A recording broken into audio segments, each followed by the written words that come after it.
para, ¿no?, ustedes futuros cardiólogos, ¿no?, comprender un poco la fisiología coronaria, que como vamos a ver cada vez tiene una indicación, un campo de acción cada vez mayor en la cardiología y define muchas veces muchos procesos patológicos, ¿no?, como lo vamos a ver a continuación. Bueno, entonces empezamos, fisiología de la circulación coronaria, ¿no?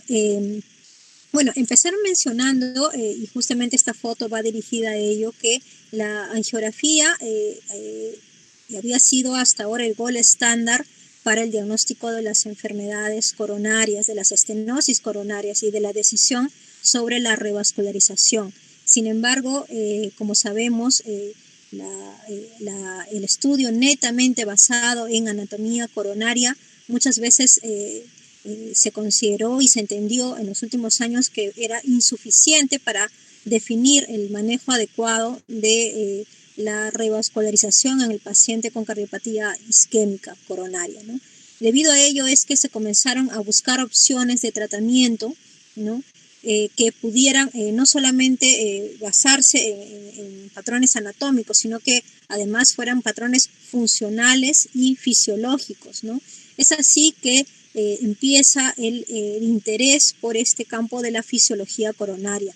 Como podemos ver, nosotros sabemos que una estenosis de una arteria epicárdica mayor del 70% requiere el implante de stents o se necesita ser revascularizado. Sin embargo, cuando una estenosis es intermedia, estamos hablando de lesiones entre 50 y el 70%, ¿no?, la decisión sobre revascularizar, ¿no?, queda un poco en un terreno incierto, ¿no? Es por eso que la valoración de estas lesiones intermedias, ¿no?, con un estudio fisiológico o funcional, pues nos permitirían tomar mejores decisiones terapéuticas, ¿no? Basados en eso es que justamente empieza el interés por este campo. Hablemos primero de algunos aspectos de la fisiología coronaria, ¿no? Mencionemos, por ejemplo, lo más importante es que a diferencia de todos los órganos de nuestra anatomía, el corazón es el órgano que extrae mayor contenido de sangre en reposo. El resto de los órganos de nuestra economía, pues en reposo consumen alrededor del 15 al 20% de oxígeno. El corazón, en cambio, en situaciones de reposo, ¿no?, alrededor del 60 al 80% del contenido de oxígeno de la sangre arterial. Eso quiere decir que cualquier aumento en las necesidades de oxígeno, no podría ser a costa de aumentar el contenido de oxígeno de la sangre arterial, porque este casi ya está en su tope máximo, ¿no? Entonces, ese aumento de las necesidades del oxígeno debe ser satisfecho por aumentos del flujo coronario, ¿no? O sea, nuestras arterias coronarias deben aumentar su flujo coronario para poder responder adecuadamente a ese aumento de las necesidades de oxígeno. El flujo coronario está modulado por dos patrones, uno por la compresión extravascular y dos por la resistencia coronaria. La resistencia coronaria, como vamos a verlo a continuación, está definido por la microcirculación, los pequeños vasos, ¿no?, que se continúan luego de las arterias epicárdicas, ¿no? Existen variaciones en la contractilidad entre el ventrículo izquierdo y el ventrículo derecho que influyen en las características del flujo coronario. La resistencia coronaria puede aumentar por la obstrucción o obliteración de la microcirculación. Por ejemplo, microembolización, daño miocárdico extenso, ocasionando flujos retrógrados sistólicos hacia los vasos epicárdicos. Veamos, por ejemplo, este esquema que nos ilustra el circuito coronario humano, que como vemos se comporta de dos componentes o dos compartimientos, ¿no? Un compartimiento que es uno de conductancia, ¿no?, llamado así, que está representado por las arterias coronarias epicárdicas, ¿no?, y otro de resistencia que está representado por las arteriolas más pequeñas, ¿no? Estamos hablando de vasos de hasta 400 micrómetros, ¿no? Entonces, mencionar que el flujo sanguíneo en reposo es alrededor de 80 mililitros por minuto por cada 100 gramos. Si lo extrapolamos a un corazón normal que mide aproximadamente 300 gramos, el flujo sanguíneo coronario es de 240 mililitros por minuto, que representa aproximadamente el 4 al 5% del gasto coronario total. Este esquema nos presenta la relación que existe entre flujo y presión, ¿no? En situaciones normales, pues existe una autorregulación del flujo coronario, ¿no? Estábamos hablando hace un momento que ante mayores necesidades de oxígeno, nuestras arterias coronarias deben responder con un aumento de flujo coronario. Ese flujo coronario responde a un circuito de autorregulación. En situaciones basales, la relación entre flujo y presión, como vemos en este esquema, no es lineal, sino que aumenta en un inicio ante aumentos de presiones, el flujo aumenta ante aumentos de presiones, pero luego, ¿no?, llega a una meseta en la cual, ¿no?, por más que aumenten las presiones, el flujo coronario se mantiene constante. Pero eso es en situaciones basales, ¿no? ¿Qué pasa en situaciones de hiperemia? ¿Qué le llamamos hiperemia? Cuando la microcirculación está dilatada y por lo tanto las resistencias están anuladas o totalmente disminuidas, ¿no? Entonces, en esas situaciones en la cual la microcirculación está en una vasodilatación, vemos que en esas circunstancias la relación entre presión y flujo se torna lineal, ¿no? Ya no es como cuando era en reposo, en que mencionamos que iba en aumento hasta un punto en la cual ya se tornaba en una meseta, ¿no? No, en situaciones de hiperemia, en cambio, ¿no?, la relación entre flujo y presión se torna lineal, ¿no? Quiere decir que hay una relación directa entre presión y flujo. A más presión, mayor flujo coronario.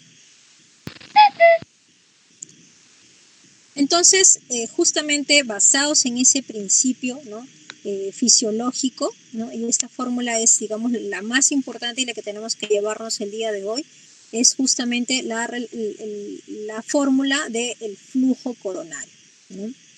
El flujo es igual a presión entre resistencia vascular, ¿no? Entonces, nosotros sabemos que en laboratorios de hemodinámica, o lo que podemos medir, o habitualmente si nosotros entramos dentro de una arteria, nosotros tenemos facilidades para poder medir presiones, ¿verdad? Nosotros sabemos que eso nosotros lo podemos estimar, ¿no? Pero lo que nos interesaba saber, como habíamos mencionado al inicio de la clase, era valorar el flujo coronario, porque basados en el flujo coronario vamos a saber si es que hay una obstrucción o una obliteración de esa arteria que estamos intentando interrogar o averiguar cuál es su estado fisiológico o funcional, ¿no? Pero entonces era importante que nosotros, para poder hallar el flujo a través de la presión, era importante hallar las resistencias vasculares. Eso implicaría medir, ¿no?, cuánto es la resistencia de la microcirculación, ¿no? Pero eso iba a ser bastante complejo en un laboratorio de hemodinámica. Entonces, basados en ese principio y en el principio en el que acabamos de mencionar, que, ¿no?, en situaciones de hiperemia máxima la relación entre flujo y presión se torna lineal, es que se hizo una observación muy importante. Si nosotros inducimos una hiperemia máxima, quiere decir, ¿no?, con medicamentos hacemos una vasodilatación de la microcirculación, ¿no?, anulamos las resistencias vasculares, ¿no? Anulamos las resistencias vasculares y con ello la fórmula queda modificada, que flujo es igual a presión, ¿no? Entonces, en esta situación de hiperemia máxima, el medir las presiones, ¿no?, me permite determinar automáticamente el flujo sanguíneo coronario, que era lo que nosotros queríamos averiguar para que a través de ello podamos averiguar el estado funcional o fisiológico de las arterias, ¿no?, las arterias coronarias en este caso, ¿no? Es ahí, ¿no?, donde surge el principio de la utilización de las guías de presión, ¿no? Estas guías, al medir presión, me van a, ¿no?, permitir tener el conocimiento del flujo coronario. Pero para eso es importante, ¿no?, hacerlo en un estado de hiperemia máxima. Quiere decir, inducir vasodilatación de la microcirculación con medicamentos. Uno de ellos, el que utilizamos en sala de hemodinámica, es la adenosina. Esta es la fórmula, entonces, basado en ese principio, ¿no? Surgió este concepto, ¿no? El FFR, ¿no? Que probablemente ustedes, o si es que no es todos, lo han escuchado y ya se han relacionado alguna vez con este concepto, ¿no? La reserva fraccional de flujo.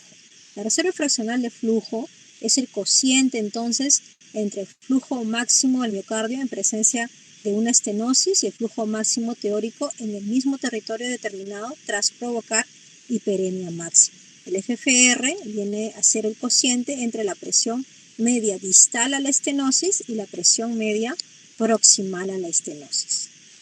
Se hicieron varios estudios, entonces, primero de validación para que permitían una comparación de este FFR con pruebas, ¿no?, fisiológicas, en este caso no invasivas, que ya están aceptadas, ¿no?, para valorar la isquemia coronaria, ¿no?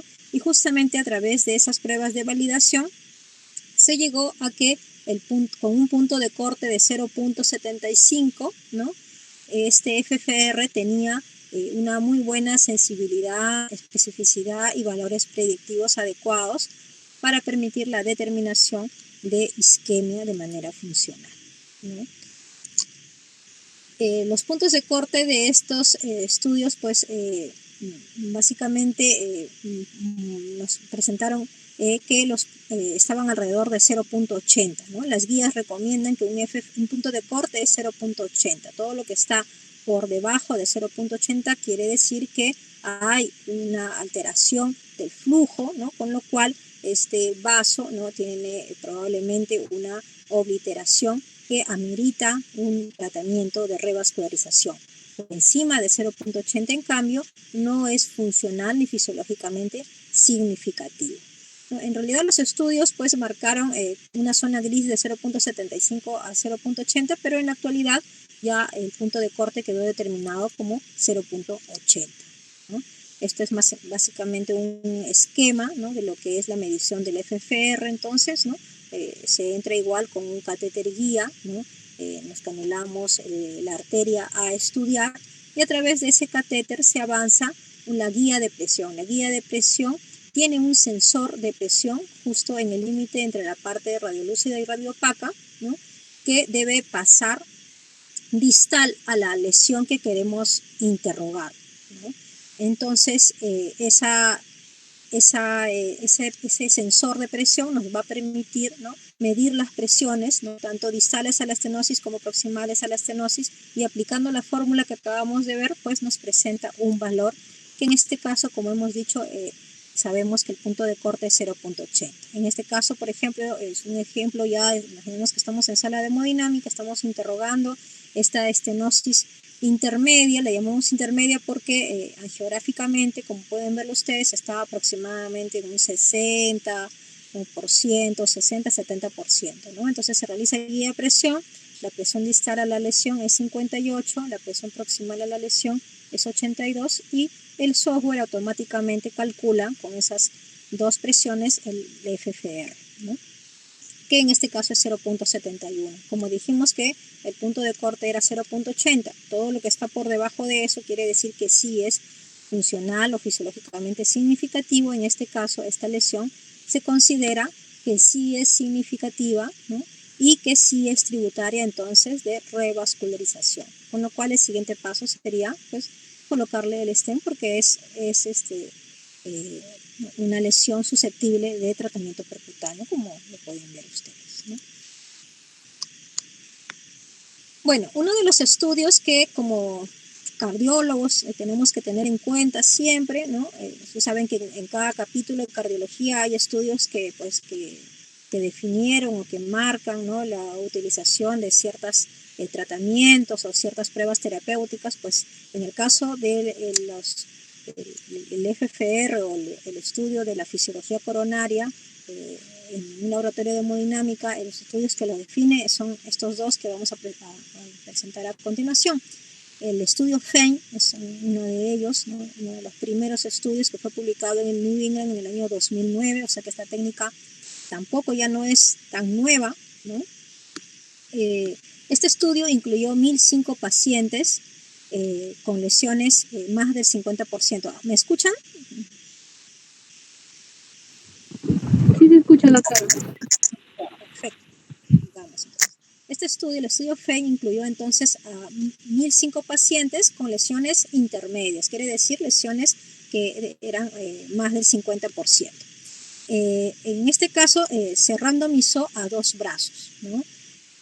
Se realizó angioplastía en un brazo guiado solo por angiografía, que hasta ese entonces era el gold estándar de los manejos de los pacientes con cardiopatía isquémica, y el otro brazo es guiado por la guía de presión, ¿no? El FFR, ¿no? Entonces se colocó angioplastía, ¿no?, en un brazo si es que se consideró angiográficamente que era significativo, y en el otro brazo cuando el FFR era menos de 0.8. Se usaron en ambos brazos stents farmacoactivos, ¿no? En el grupo de los guiados solo por angiografía se incluyó 496 pacientes, y en el grupo guiados por FFR 509 pacientes. Los endpoints primarios fueron muerte, infarto y necesidad de revascularización, ¿no? Y entonces este es el esquema que nos resume el resultado. Como vemos, ¿no?, se encontró una diferencia significativa, ¿no?, cuando se midió la supervivencia libre de eventos adversos cardíacos mayores, ¿no?, a favor del FFR, ¿no? Y esta diferencia pues fue estadísticamente significativa, ¿no? Entonces también es cierto que en el grupo del FFR se utilizó menor contraste, y en ambos grupos hubo igual tiempo de procedimiento. Quiere decir que no es que la guía de presión hace que se prolongue más el estudio, con lo cual haya mayor irradiación, no se encontró eso. Entonces todos los puntos hablaban a favor de la utilización de realizar angioplastías guiadas por FFR en vez de solo guiadas por angiografía, que había sido, ¿no?, el estándar hasta ese momento. El otro estudio es el estudio DEFER. Ya este es un poquito más estructurado, ¿no? En este paciente se incluyeron pacientes que para angioplastía, ¿no?, sin una prueba previa de isquemia. En este caso se van a formar, digamos, también 2 grupos, pero cada uno tenía un grupo de referencia, ¿no? En un grupo es aquel que también va a ser guiado, ¿no? La necesidad de angioplastía va a ser guiada por FFR, ¿no? Y el otro grupo que independientemente del resultado del FFR, de todas maneras se le iba a realizar angioplastía, pero le realizaron igual FFR para tenerlo como referencia, ¿no? Entonces el grupo de estudio, o le llamaron el grupo DEFER, ¿no?, fue el grupo en la cual no se realizó angioplastía, ¿no?, porque eran pacientes que tenían un FFR mayor de 0.75. En este estudio el punto de corte fue 0.75. Y el grupo PERFORM fue el grupo en la cual de todas maneras se le iba a poner angioplastía independientemente de los resultados. En este caso los FFR mayores de 0.75, ¿no?, se le puso de todas maneras el stent, ¿no? Y este es el grupo, digamos, comparativo, ¿no?, para ver cuál de los dos era mejor. Cada uno tenía su grupo de referencia en este caso. Entonces, al momento de evaluar, ¿no?, la supervivencia libre de eventos, como podemos ver, el de azul es el grupo DEFER, ¿no?, aquellos guiados por FFR, y el rojo es aquellos guiados solo por angiografía coronaria, ¿no? Y el otro es el grupo de referencia. Entonces vemos que la supervivencia es mayor en el grupo guiado por FFR, ¿no?, con una diferencia significativa, ¿no? Le sigue pues el grupo PERFORM, ¿no?, en la cual se guía solo por angiografía, ¿no?, y finalmente son los grupos de referencia de ambos grupos. Entonces también en este grupo encontramos, ¿no?, resultados a favor de la utilización del FFR. Otra prueba importante, y que en realidad no lo usamos mucho, pero esperamos que en realidad con la llegada ya de mayor utilización hoy en día de estos estudios fisiológicos podamos comenzar a utilizar con más frecuencia, ¿no?, es el CFR, ¿no? También se considera un estudio que se basa en la fisiología coronaria, ¿no?, y el CFR vienen a ser las iniciales de la reserva de flujo coronario, ¿no? Como sabemos, el flujo coronario es proporcional a la velocidad, ¿no?, del flujo, ¿no? El CFR entonces puede ser estimado por medición de la velocidad al reposo y también en hiperemia máxima. Quiere decir que para esta prueba también se debe inducir hiperemia máxima. Entonces, la estimación de la reserva del flujo coronario en base a la termodilución puede realizarse con una guía de presión con sensor de temperatura incorporado.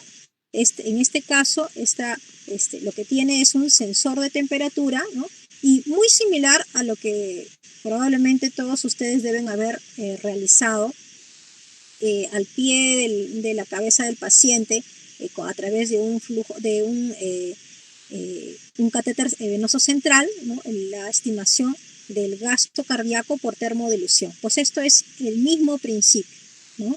La estimación del flujo a través de la termodilución, ¿no?, a través de la proporcionalidad de la velocidad de flujo, ¿no? Entonces, en este caso lo que se mide es la velocidad con la que avanza el flujo, ¿no?, y a través del sensor incorporado que tiene de temperatura esta guía, ¿no?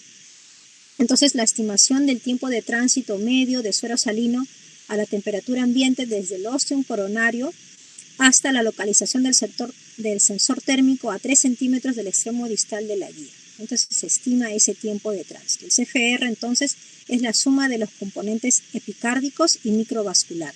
Quiere decir que si hay una lesión, una obliteración o una obstrucción coronaria, ¿no?, se va a afectar este CFR porque el tránsito del suero salino, ¿no?, se alteraría, ¿no? Entonces, ese es el principio con el cual se utiliza el CFR, ¿no? Más o menos, este es un esquema, ¿no? Este es el catéter, acá está la guía, ¿no?, que está ya dentro de la arteria coronaria. Esta es la lesión coronaria que se está intentando interrogar. Esta guía tiene, como hemos dicho, igual un sensor de temperatura, ¿no?, a 3 centímetros de su extremo distal, ¿no?, y lo que se hace es inyecta un bolo de solución salina, ¿no?, y lo que mide ese bolo, pues se inyecta tanto en el reposo como en hiperemia máxima, ¿no? Y entonces me va a permitir, ¿no?, a través del tiempo de velocidad de la transmisión de la temperatura, ¿no?, me va a dibujar, ¿no?, estos gráficos que me van a permitir estimar el CFR, ¿no? Esto es en hiperemia máxima en rojo, esto es en reposo en azul, ¿no?, y a través de estos valores me estiman el CFR, reposo e hiperemia máxima, ¿no? Y esto es más o menos el ejemplo en un laboratorio de hemodinámica, ¿no? Como podemos ver acá, ¿no?, estos son los gráficos, ¿no? Se hacen varias medidas, ¿no?, para poder estimar, ¿no?, cuánto es el valor del CFR, ¿no? Entonces, igual más o menos como les decía de la estimación del gasto cardíaco en una sala de hemodinámica. Por ejemplo, en este caso sale 2.4, ¿no?, el CFR, como pueden ver acá, y el FFR sale 0.82. Se pueden medir ambas cosas con la misma guía, ¿no?, en un laboratorio de hemodinámica. En base entonces a el FFR y el CFR, nosotros podemos hacer un diagnóstico y orientar un tratamiento, ¿no?, indicado en determinadas circunstancias, ¿no? Por ejemplo, ¿no?, en el caso de que obtengamos un FFR menor de 0.80, ¿no?, y un CFR mayor de 2. ¿Qué quiere decir? Pues el diagnóstico, ¿no?, es que hay una estenosis limitante del flujo en el caso del FFR, porque hemos dicho que está menos de 0.8, ¿no?, y un CFR más de 2 quiere decir que la función microvascular está preservada. No habíamos mencionado que el punto de corte en el caso del CFR es 2, ¿no? Todo lo que está por encima de 2 quiere decir que está bien, hay una función microvascular preservada, y lo que está por debajo de 2, perdón, acá hay un pequeño error. A ver, esto es, sí, efectivamente, más de 0.2 está bien, está preservado, perdón. Entonces, en el caso en que el FFR sea menos de 0.8 y la estenosis, quiere decir que hay una estenosis significativa, ¿no?, y la función microvascular está preservada porque el CFR es mayor de 2, el tratamiento es angioplastía, ¿no? Solamente angioplastía porque el problema es básicamente, como estamos viendo acá, alteración del FFR, quiere decir problemas de estenosis, ¿no? de ateromatosis coronaria, ¿no? Si es que el FFR está más de 0.8 y el CFR más de 0.2, sabemos que FFR de más de 0.8 quiere decir que la estenosis no es significativa, y un CFR más de 0.2 quiere decir que la función microvascular está preservada. En este caso, no amerita angioplastía, ¿no? Tampoco vemos que haya alteración de la microcirculación. Habría que buscar algún otro origen de sus síntomas, ¿no? En el caso de que el FFR esté menos de 0.8 y el CFR menos de 2, pues en este caso tenemos tanto una estenosis significativa como también una disfunción microvascular, ¿no? Entonces, probablemente tenemos que al tratar el vaso epicárdico, ¿no? Pueda haber una mejora de la disfunción microvascular, ¿no? O de repente esperar para un manejo médico posterior, ¿no? En el caso del FFR más de 0.8, no hay estenosis limitante del flujo, y un CFR menos de 2, ahí sí hay una disfunción microvascular, y este es el caso justamente de aquellos pacientes, ¿no?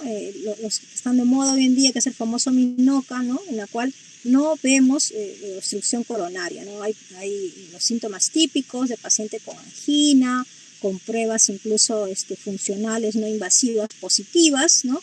Pero no hay, angiográficamente no hay lesiones significativas.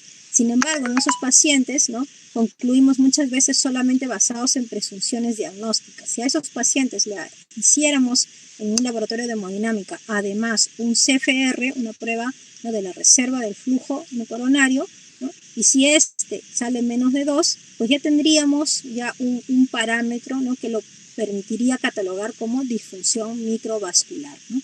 Para poder orientar adecuadamente su terapia médica, ¿no? No requiere angioplastía porque no hay estenosis coronaria, pero sí requiere un manejo de un paciente que tiene una disfunción microvascular, y eso justifica los síntomas, ¿no? y la clínica que está presentando el paciente. Muy bien, eso ya lo hemos visto. Este es un esquema entonces un poco de las zonas, ¿no? que miden cada una de estas pruebas, ¿no? Como hemos dicho entonces, para concluir esta parte, el FFR entonces mide las patologías de la arteria epicárdica, las estenosis epicárdicas, las estenosis que pueden ser angiográficamente visibles, ¿no? En cambio, ¿no? el CFR, ¿no? lo que mide es la microvasculatura, ¿no? Muchas veces no necesariamente tiene que haber estenosis epicárdicas significativas o importantes para valorar, ¿no? las lesiones o la enfermedad de la microvasculatura, ¿no? Bueno, pues entonces hasta acá, no sé si hay alguna pregunta sobre FFR, CFR.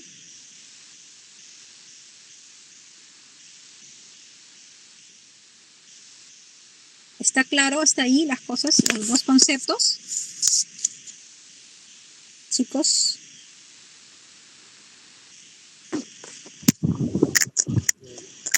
Ahora, bueno, una pregunta.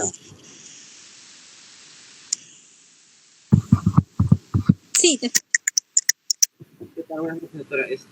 Respecto, por ejemplo, dentro de los protocolos que se usan, el usa o el de administración intracoronaria. no te escuché bien la última parte, ¿me repites su pregunta? Cuando se hace el protocolo para calcular la fracción de flujo coronario, la reserva fraccional de flujo, ¿cuál se prefiere? ¿El esquema de enosina intravenoso o intracoronario? Ya. Bueno, lo ideal en realidad es que sea intracoronario, ¿no? Pero en realidad ese es uno de los problemas en realidad que tiene esta técnica, ¿no? No existió nunca una estandarización del método en sí, en sala de hemodinámica. ¿A qué me refiero con esto? Que algunos lo usaban de manera endovenosa. Nosotros, por ejemplo, acá en INCOR lo hemos utilizado siempre de manera endovenosa, ¿no? Y otros centros lo usan de manera intracoronaria. Incluso a veces hasta la dosis, ¿no?, de la adenosina no estaba estandarizada, ¿no? Entonces, pero justamente hubieron muchos estudios que compararon también cuál era mejor, y se recomendaba muchas veces que fuera intracoronaria, ¿no? Pero eso es justamente uno de los problemas que tuvo esta técnica, que ahora justamente vamos a mencionar una de las causas por las cuales se comenzaron a buscar estas técnicas. ¿Alguna otra duda, chicos? Doctora, y otra pregunta, y en el caso, por ejemplo, de que tengamos un paciente, por ejemplo, con interferencia de Koch, ¿cómo podríamos medir en con ellos la circulación coronaria? La verdad es que te escucho muy mal. No sé si es mi audio, o no sé si te puedes acercar un poquito de frente, o cómo lo podemos hacer. Repíteme la pregunta, pero un poquito más fuerte. Ya. Ya. A ver, ¿me escucha, doctora? Sí, sí te escucho. Ya, le decía, por ejemplo, en caso de pacientes con antecedentes como EPOC, en este caso, ¿cómo podemos en ellos medir, en este caso, la evaluación invasiva de la circulación? Claro, muy buena pregunta también. También es algo que justamente ahora lo vamos a mencionar. Esos eran una contraindicación, por ejemplo, a esta prueba. Pacientes con EPOC no podían ser sometidos a esta prueba porque, como hemos mencionado, estas pruebas necesitan la administración de adenosina, ¿no?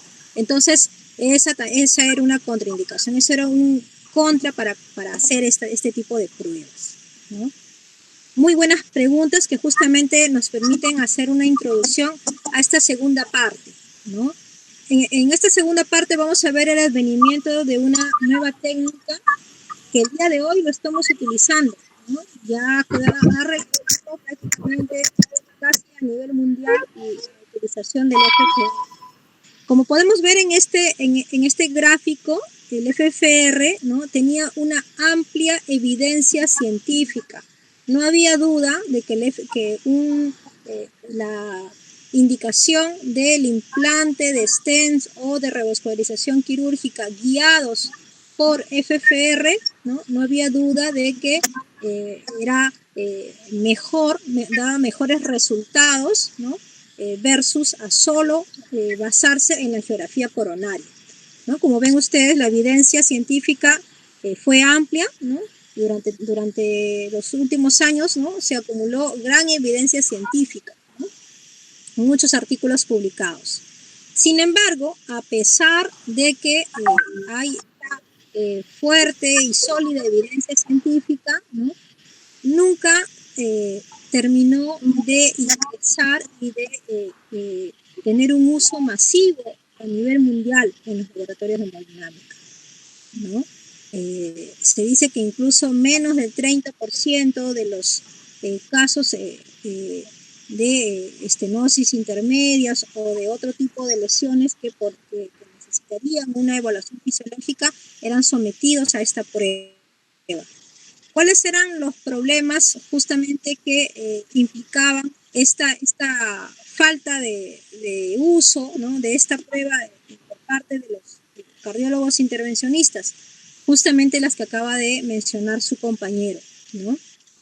Como sabemos, pues la utilización de la adenosina, ¿no?, es uno de los parámetros que dificultaba mucho esta prueba, ¿no? El alto costo, entre comillas, porque necesitábamos pues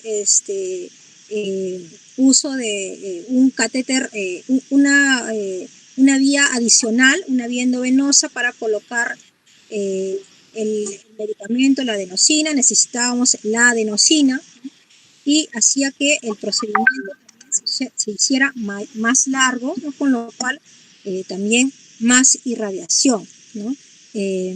Dificultades, ¿no?, como hemos dicho, los efectos secundarios y las contraindicaciones en el caso de pacientes con EPOC. y la falta de estandarización. No hubo una dosis óptima para la administración de adenosino, no se estandarizó, ni tampoco la administración adecuada, si va a ser por endovenosa, si va a ser coronaria, ¿no? Entonces, fueron todos estos factores los que no permitieron, ¿no?, que el FFR se aceptara en la práctica clínica habitual, ¿no? En los casos incluso de Estados Unidos, se utilizaba solo en el 6% de las angioplastías en Estados Unidos, ¿no? Eso a pesar de que las guías americanas y las guías europeas, ¿no?, ya en los años 2011 y 2018 ya indicaban al FFR, ¿no?, como un estudio que permitía y estaba indicado como una clase 2A, el estudio de lesiones intermedias, ¿no? Entonces, a pesar de que las guías la avalaban, ¿no?, no se popularizó su uso en los laboratorios de hemodinamia. Es por eso que se comenzó a buscar otra técnica, ¿no?, que no tuviera estos problemas, estas limitaciones, ¿no? Esa prueba justamente es el IFR, ¿no? Es el I de instantáneo, ¿no?, radio, ¿no?, instantáneo del intervalo libre de ondas, ¿no? Ese es su nombre global, ¿no?, el IFR. Entonces, ¿en qué se basa esta prueba, ¿no?, que en realidad pareciera más compleja de lo que en realidad es, ¿no? Normalmente en las arterias coronarias, ¿no?, existen, ¿no?, diversas ondas basadas en la medición de flujo, ¿no? Si nosotros medimos los flujos, vemos que hay ondas de aceleración y ondas de desaceleración, las ondas negativas, ¿no? Pero hay además un intervalo en la cual no hay ondas, ¿no? Un intervalo que le llamamos un intervalo libre de ondas, un intervalo en la que no hay ni ondas de aceleración ni ondas de desaceleración, ¿sí?, que es ese de acá que vemos en círculo, ¿no? Esa observación tan importante, ¿no?, de un intervalo libre de ondas en el estudio del flujo coronario fue lo que permitió, ¿no?, entender que en ese momento, ¿no?, en la cual hay un intervalo libre de ondas, ¿no?, también vemos que las resistencias caen, bajan, se anulan, ¿no?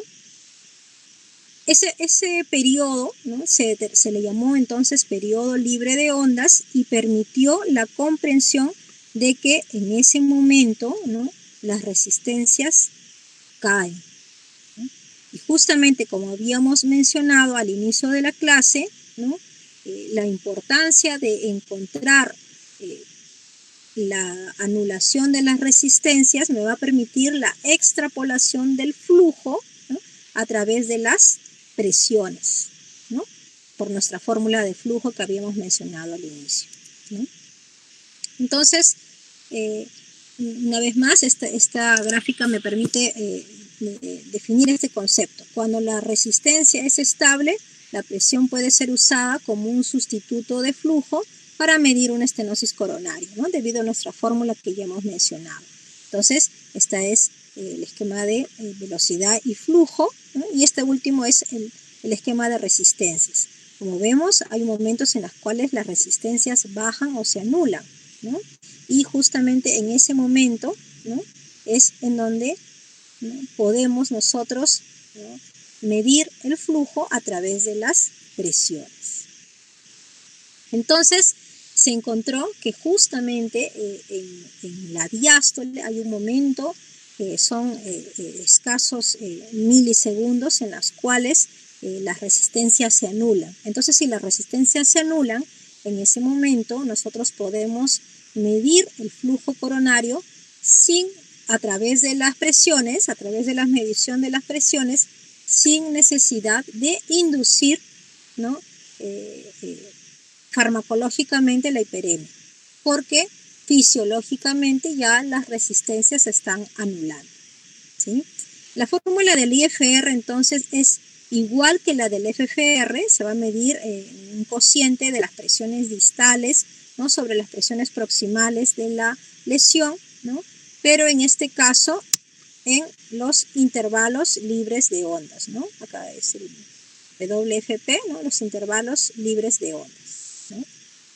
Ya no necesitamos entonces inducir hiperemia máxima con adenosina. Ya no existe el problema que su compañero hace un momento preguntaba, ¿y qué pasa con los pacientes que son EPOC, ¿no? O aquellos que tienen algunos efectos adversos marcados de la adenosina, porque como sabemos la adenosina causa muchos efectos adversos, ¿no? Y a veces limitaba mucho el uso. Ya no necesitamos colocar otro introductor para pasar esta adenosina, ¿no? Ni necesitamos tener adenosina, ni definir la dosis, ni tenemos el problema de que no está estandarizado cuál es la mejor vía de administración, ¿no? Ni vamos a prolongar más el estudio, ¿no? Porque vamos a necesitar esperar que pase este medicamento, ¿no? Entonces, tiene muchos beneficios, ¿no? Y todo es de manera fisiológica, solamente con esa observación de que en la diástole, ¿no? Hay un momento en el cual, ¿no? Las ondas, ¿no? Están anuladas, las resistencias, ¿no? Caen, y con ello podemos obtener el flujo directamente a través de las mediciones de las presiones.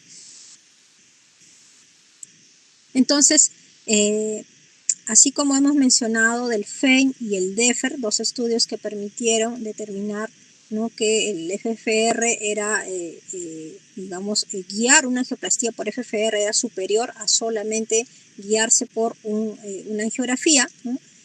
Igual de esta manera es el estudio ADVICE, ¿no? El que permitió, ¿no? El desarrollo y la validación del IFR.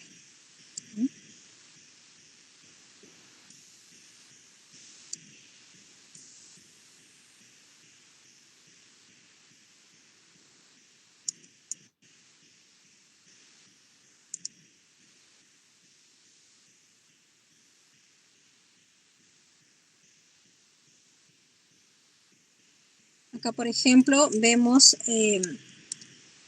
es lo mismo, ¿no? Las resistencias fásicas durante el ciclo cardíaco, ¿no? Esta es la primera parte del estudio ADVICE, ¿no? Cómo buscaron esos intervalos, ¿no? Y en la cual, ¿no?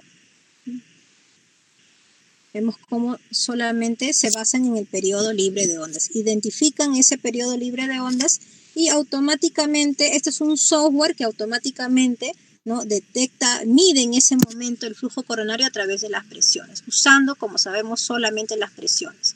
Y esto es una identificación de un periodo libre de ondas natural, no inducido farmacológicamente, ¿no? El ADVICE entonces tuvo estas dos partes, una primera parte en la que se probó el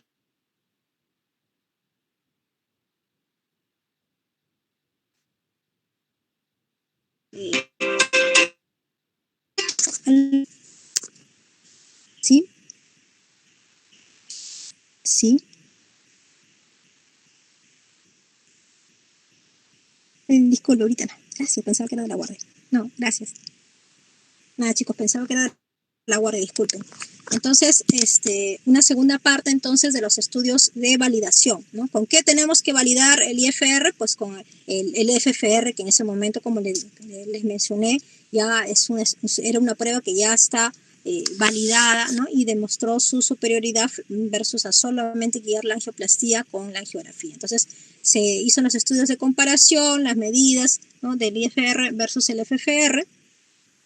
Acá, por ejemplo, la estabilidad de la resistencia es similar durante el periodo libre de ondas, durante el periodo sin ondas y durante la hiperemia máxima. Eso teníamos que demostrarlo, ¿no? Era importante ver que periodo libre de ondas y en hiperemia máxima la estabilidad, ¿no? de las resistencias eran iguales. Solo así podíamos decir que el IFR era extrapolable al FFR, ¿no? Y efectivamente sí se comprobó que eran similares, ¿no? La magnitud de la resistencia es similar durante el periodo sin ondas y durante la hiperemia máxima, ¿no? Y también se pudo comprobar eso, ¿no?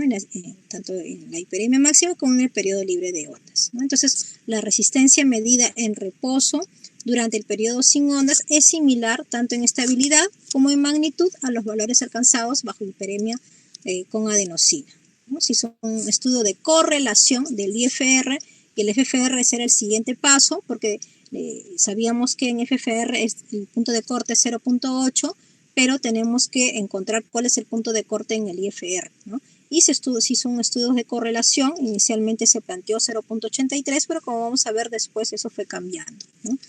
La segunda hipótesis era ver si el FR medido durante este periodo libre de ondas da una medida de la severidad de la estenosis similar al FFR, ¿no? Y acá se hizo otro estudio, ¿no? También, digamos, también basados en el estudio inicial del registro ADVICE, ¿no? En este estudio, pues, tuve la suerte de participar, ¿no? Como ven acá, ¿no? Y fue, pues, un estudio en la cual, bueno, participábamos en el hospital donde me estaba formando, ¿no? Y era básicamente para evaluar esa segunda fase de compararlo con el FFR, ¿no?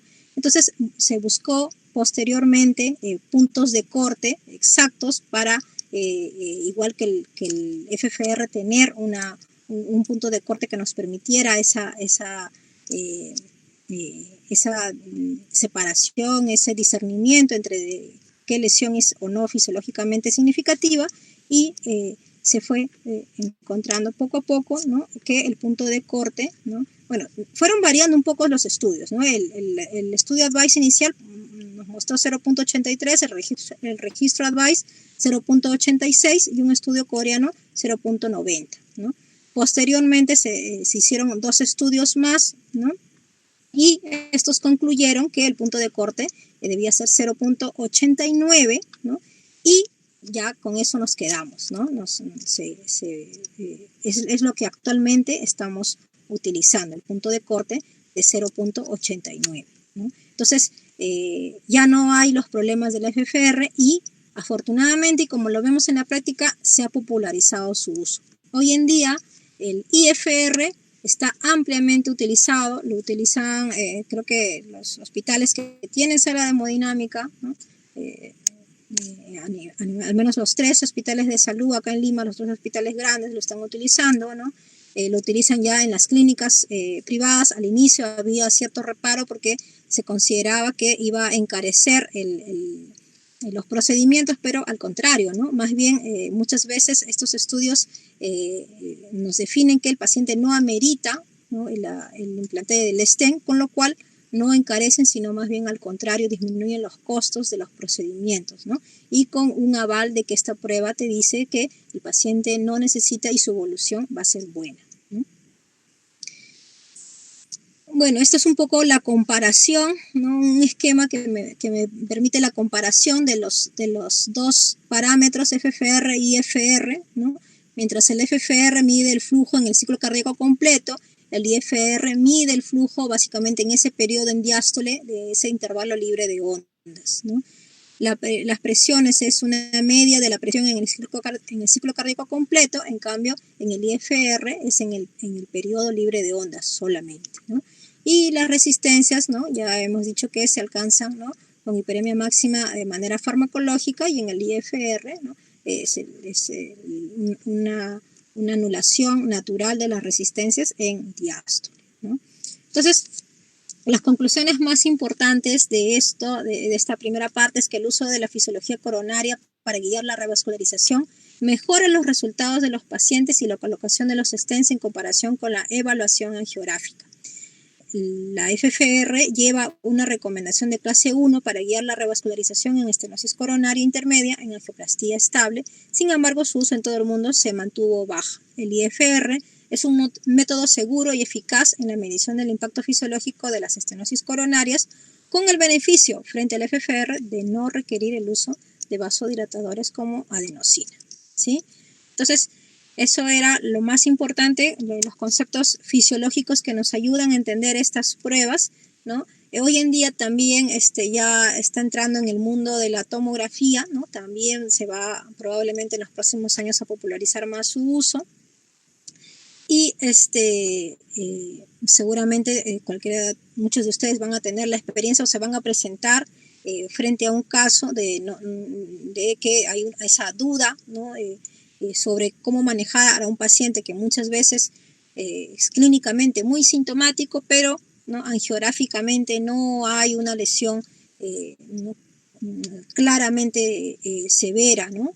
Entonces, en ese caso, sin dudarlo, deben ustedes solicitar el estudio a través de una de estas pruebas de guía de presión que nos va a permitir evaluar, ¿no?, el flujo coronario, ¿no? Obviamente eso si nos encontramos dentro de la sala de hemodinámica, ¿no? Por eso es que siempre los clínicos deben estar pendientes de su paciente que entra a la sala de hemodinámica, porque pueden solicitarlo inmediatamente, ¿no? En realidad, si no lo hacen durante el procedimiento, ¿no?, llevar a cabo otro procedimiento solo para valoración de la guía de presión, bueno, va a encarecer definitivamente el procedimiento y va a ser pues también para el paciente bastante dificultoso, ¿no? Muchas veces ya en ese caso ya solamente pedimos pruebas no invasivas, ¿no?, como un test de perfusión, ¿no?, entre otras cosas, ¿no? Pero lo importante sí es sospechar de una lesión intermedia y solicitar estas pruebas, ¿no?, que nos va a permitir discernir, ¿no?, entre si es moderada o si es severa de manera fisiológica gracias a estas guías de presión, ¿sí? Bueno, entonces pasamos a esta segunda parte que la vamos a pasar también mucho más rápida, ¿no? Es la fisiopatología del síndrome coronario agudo. En realidad, en esta parte lo más importante que mencionar es la definición de la disfunción endotelial, ¿no? El endotelio entonces está regulado, ¿no?, por una serie de vasodilatadores, ¿no? Hay unas fases, ¿no? Una vez que hay un daño endotelial, una disfunción endotelial, hay unas fases, ¿no?, que conllevan a la formación de la placa ateromatosa. Hoy en día se sabe que el inicio, ¿no?, de toda esta enfermedad de la cardiopatía isquémica está en la disfunción endotelial, ¿no? Entonces, todos ustedes ya deben estar relacionados con cada uno de los pasos para la formación de la ateromatosis o la aterosclerosis coronaria, ¿no? Y todo en realidad inicia desde un daño endotelial, ¿no?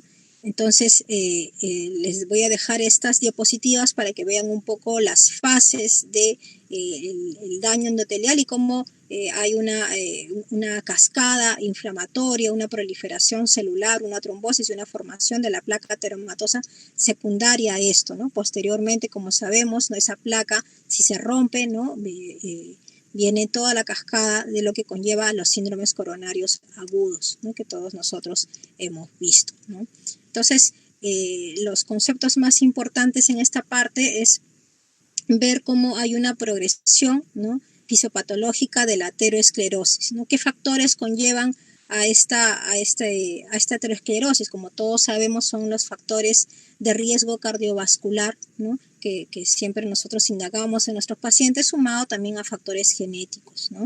Entonces, todo esto lleva muchas veces a la formación de estas placas que tienen diferentes rutas dependiendo de una rápida progresión, ¿no?, de el desarrollo de esta placa, ¿no? Y también depende de varios factores la ruptura de la misma, ¿no? Entonces, las características de la aterosclerosis es que es difuso, sabemos que no se localiza en una sola arteria, ¿no? Cuando encontramos, de hecho, enfermedad aterosclerótica coronaria, debemos buscar que haya también presencia de enfermedad vascular periférica, presencia o no de enfermedad carotidia, entre otras, ¿no? Es heterogénea o es multiforme, no, las placas no son iguales, eso gracias a estudios como el IBUS, ¿no?, el ultrasonido intracoronario nos permite valorar las diferentes composiciones de la placa, ¿no? Y vemos que las placas son totalmente heterogéneas y multiformes, ¿no? Hay unas que tienen más depósito fibrolipídico, otras más componentes de calcio, ¿no?, entre otras cosas, ¿no? Entonces, pero es más importante la composición que la severidad. Por eso es que justamente ya no estamos en la era en la que solo nos basábamos en la angiografía, ¿no? Ya hoy en día también evaluar la composición de la placa, que se hace no solamente con tomografía intracoronaria, que eso es algo que esperemos que llegue en los próximos años, ¿no?, nos permita valorar adecuadamente la composición de las placas coronarias, ¿no? Y es de etiología multifactorial, como ya lo sabemos, ¿no? Hay diferentes tipos de placas, ¿no? Como he mencionado, ¿no? Y que cada una de ellas justamente se asocia a un mayor o menor riesgo de ruptura, ¿no? Muchas veces incluso estos estudios diagnósticos de imágenes nos permiten medir el grosor de la capa fibrótica, ¿no? Esta capa que cubre a la placa, y muchas veces con eso podemos determinar, ¿no?, el riesgo de ruptura de la placa, ¿no? Entonces, ese es un parámetro que muchas veces lo medimos gracias a imágenes intravasculares. Vulnerable es una placa que está propensa a una ruptura, a una fisura, a una rápida progresión que limita de forma parcial o que obstruye totalmente el flujo coronario y puede originar así un síndrome coronario agudo. Eso es una placa que está próxima o está propensa a romperse, ¿no?, y por lo tanto originar un síndrome coronario agudo, ¿no? Bueno, 3 tipos de placa vulnerable: fibroateroma de capa delgada, una placa erosionada o una placa con un nódulo de calcio, ¿no?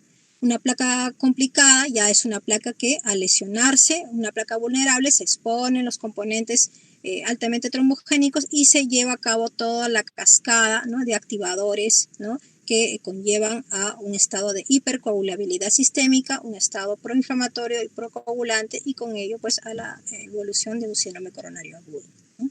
Asimismo hay el concepto del miocardio vulnerable, ¿no?, aquel miocardio que por sus características está predispuesto a una evolución desfavorable, ¿no?, por ejemplo una cardiopatía isquémica dilatada o en caso de valvulopatías, ¿no?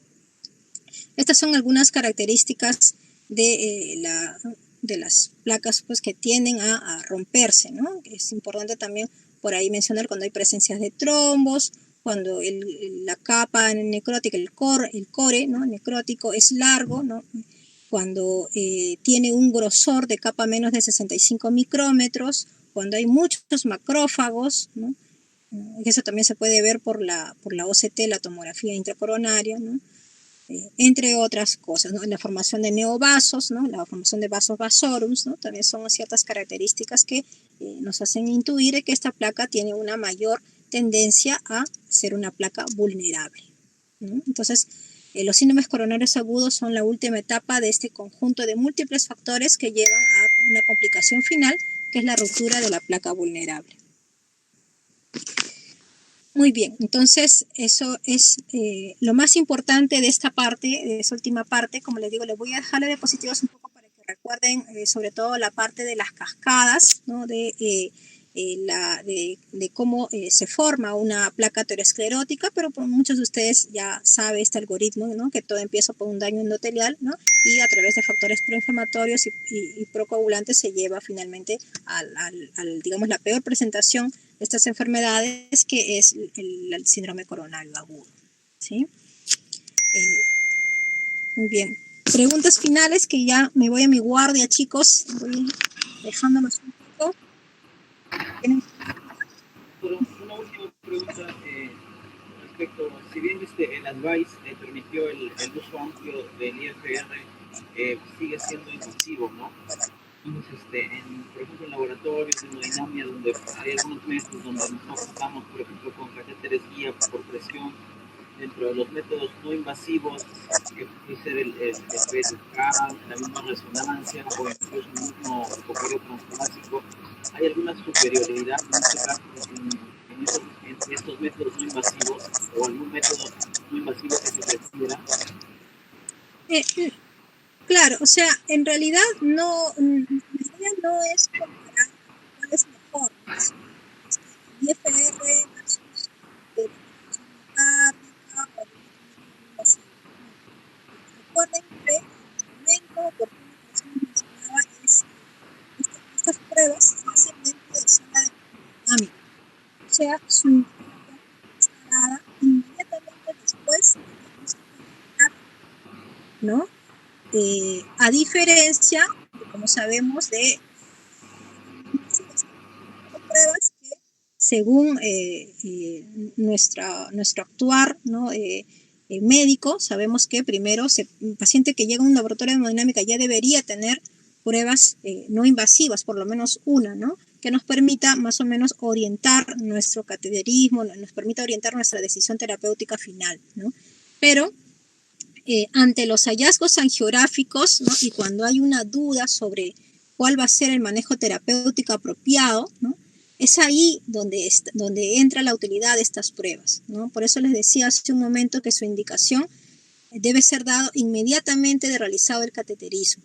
Se puede hacer también de manera diferida, o sea, realizar otro procedimiento solo para estudio de guía de presión, pero recuerden ustedes que sería ya otro procedimiento. Estos procedimientos invasivos nunca están libres de riesgos y complicaciones, ¿no? Y obviamente encarecería pues el costo de estos procedimientos, ¿no? Por eso, en esos casos probablemente sí estaría indicado más bien una prueba no invasiva, ¿no? Cuando no lo has podido realizar en el momento en sala de hemodinámica, ¿no? Por eso es que les mencionaba hace un momento que está en manos de ustedes, cardiólogos clínicos, ¿no? La indicación de estas pruebas, ¿no? Si hay dudas diagnósticas, estar ahí al pie del procedimiento de sus pacientes y cuando no quedó claro el estudio angiográfico, ¿no? Y hay dudas sobre el manejo terapéutico, solicitarlo, ¿no? Es seguro, es un método seguro, rápido, no encarece, ¿no? Es costo efectivo, ¿no? Porque los estudios de costo efectividad han demostrado también que son útiles, ¿no? Y no hay ningún efecto adverso para el paciente, o sea que en realidad su uso está más que indicado en casos como ¿no? Que son lesiones intermedias, ¿no? Y cada vez más se están popularizando en otros campos también, ¿no? Gracias, doctora. Muy bien, chicos. Muchas gracias a cada uno de ustedes. Agradecer por su atención y cuando ustedes quieran, necesiten alguna orientación o si quieren alguna vez visitar un laboratorio de hemodinámica donde hagamos alguna de estas pruebas, pues pueden contactarme y con gusto podemos mostrarle estos procedimientos acá en la sala de hemodinámica del INCOR. Gracias, doctora. Gracias, doctora. Buenas noches, que tengan una... Hasta luego, Beto. No sé si estás por ahí. Bueno, me despiden entonces el doctor Baltodano.